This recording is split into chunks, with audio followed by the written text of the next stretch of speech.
Hey, welcome back to our channel. Are you looking on how to replace a battery on your fourth key? You are in the right place because we're starting right now. And if at the end of this video you find the information useful, please subscribe. Let's get started.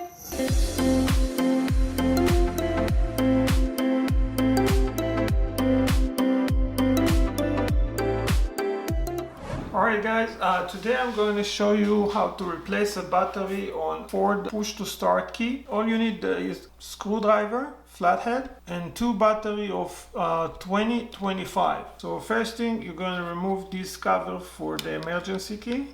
There is a button here, you just slide it and open the key. Okay, here you got the emergency in case you need it.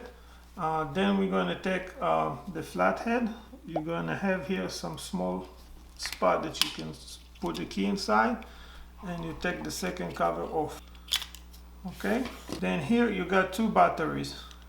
As you see, we got one, and then you have this cover here.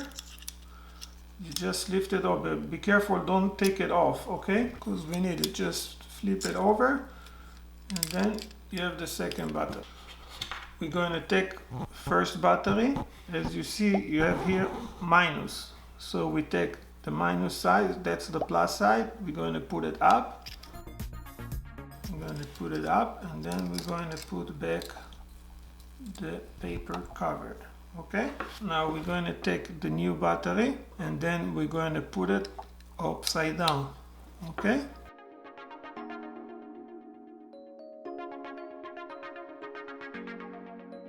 First thing, you slide the tip of the key there, and then you squeeze it back inside.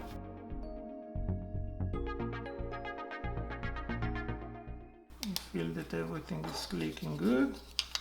Again, you put the tip in there.